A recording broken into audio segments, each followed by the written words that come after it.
Are you watching this at 3 a.m.? I really hope not. But if you are, please keep watching because that's what I'm going to be discussing today is how to get some sleep. Hi, my name's Christine Garrison. I'm a health coach and I help people over 50 get their health and energy back so that they can get out and enjoy their lives. And that's my topic for today is sleep. What can we do to improve it? Because a lot of people are having trouble with it, especially as we get older. I'll be talking today about some lifestyle factors that maybe you didn't even realize could be impacting your sleep, and then give you some ideas or tricks or practical information about what to do about some of those factors. So before we get into it any farther though with sleep, let me just say if you are having chronic sleep issues, then you probably need to see your doctor about that. I mean, we all occasionally have trouble sleeping for different reasons, pandemics maybe, I don't know. But if you're having chronic sleep problems, that really impacts our health tremendously, and you do need to look into that with your doctor. You might have sleep apnea, which they can determine by a sleep study. You could maybe just end up getting a CPAP machine and then you sleep much better at night. So definitely talk to your doctor if you are having chronic sleep issues. But besides chronic, we all occasionally don't have the best sleep. And there's a lot of lifestyle factors that maybe you didn't even realize can play into the kind of sleep we get at night and the quality of our sleep. So that's what I'm discussing today. So the first one to talk about is food. So what you eat actually has a big influence and impact on your sleep. Why, may you ask? Is that possible? Why does food impact your sleep? Well, it all goes back to our gut microbiome. Oh, I love our microbiome. If you missed my, first Facebook Live talk on fiber and the microbiome, go back and watch that because it's truly a miracle. All the things that the little bacteria in your gut do for you. And one of those things is sleep. Your gut microbes actually are very helpful in producing hormones and neurotransmitters that influence our sleep tremendously. So what you're feeding them is very, very important. So what you eat is what they eat. Some foods, I mean, basically anything that's plant-based is, and not processed is going to be good for them. But some foods specifically that maybe have had a little bit more research behind it would be things such as oats, avocado, nuts, pumpkin seeds, bananas, tomatoes, plums, kiwi, tart cherries, specifically tart cherries, and fatty fish like salmon. Out of that list, if you're like, I don't have time to write all those down, rewatch it, rewind. But if I'm just going to pick one as kind of a favorite, I'm going to say pumpkin seeds. First of all, they're yummy, but pumpkin seeds are actually also very high in magnesium, which is like a nutrient that a lot of us are deficient in, and it's a nutrient that's very important for the like rest and relax part of our system and that helping you get into sleep. So pumpkin seeds are just naturally pretty high in magnesium, so that's kind of one of my favorite. Throw that into your diet.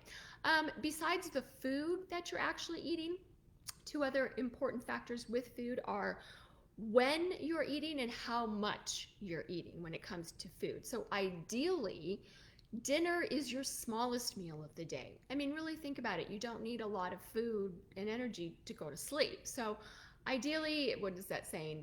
Breakfast like a king, lunch like a prince, dinner like a pauper, I think is the saying. But dinner should maybe be your smallest meal of the day. And besides being the smallest meal of the day, trying to schedule dinner so it's at least you have a 3-hour window between when you finish eating dinner to when you're trying to go to bed, to allow your body the time to digest your food, because you'll get a better quality sleep generally if you are not actively trying to digest your food. So timing of food is important. Besides food, drink is important too. And here's where I'm going to be Debbie Downer. Sorry. And most people already know this, I'm sure, but alcohol and caffeine are not your friends when it comes to your sleep.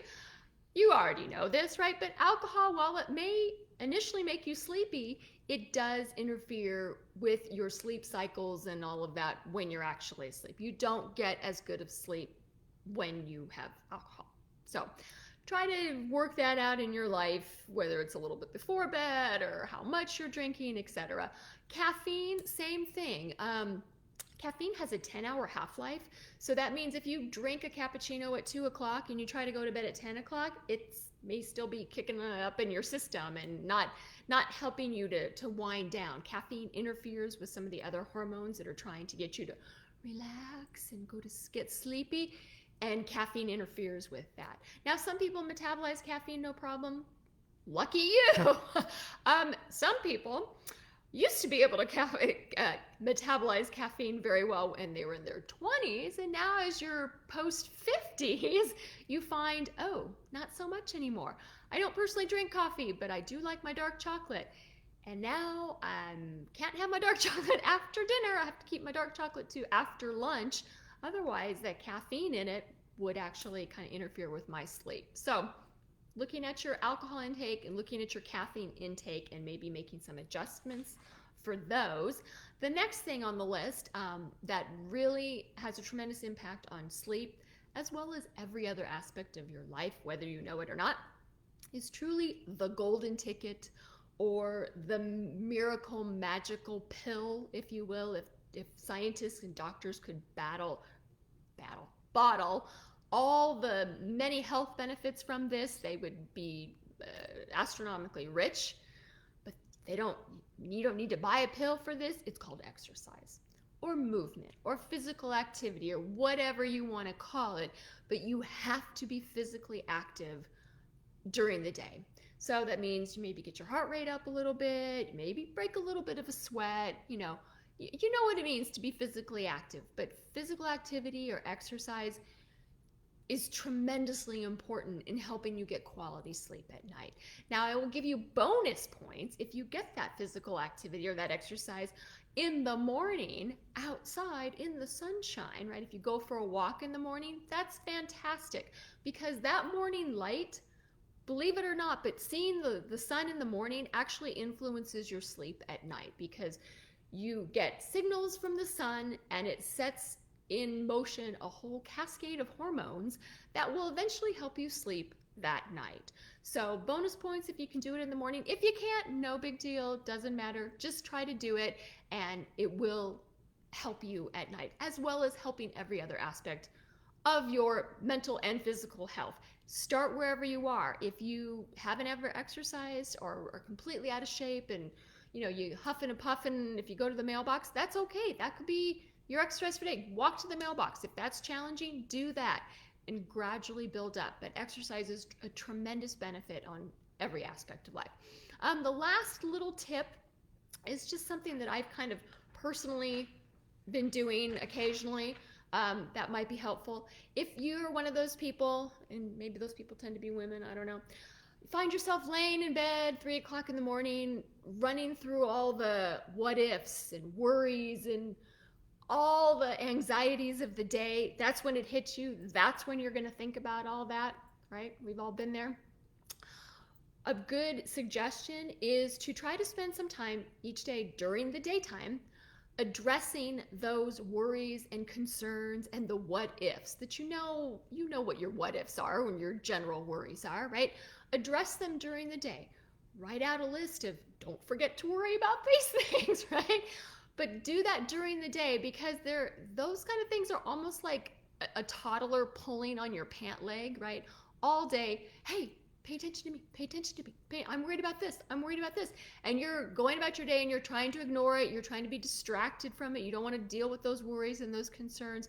But at 3 o'clock in the morning, when there's nothing else distracting you, they're like, hey, remember me?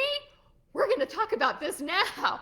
So, which is never fun at 3 o'clock in the morning. So try to address those things during the day and write them down, okay?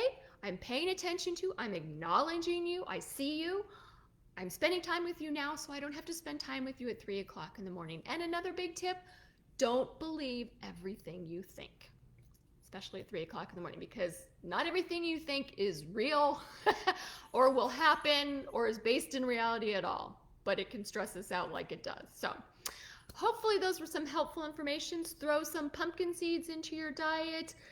Try to eat a light dinner, not too close to bedtime. Pay attention to your alcohol and your caffeine intake and where it is in relation to bedtime. And then also writing down your worries and concerns during the day so they don't come knocking in the middle of the night trying to get information from you. Okay, so hopefully that was helpful. Please leave a comment or ask a question or suggestion. I had somebody leave me a message about a future topic they would like me to discuss, which was great. So if you have any future ideas you would like me to talk about, that would be fantastic. But yeah, let me know in the comment section. Otherwise, that's all for today. So until next time, I'm Christine Garrison with Small Steps Coaching. Thanks and bye.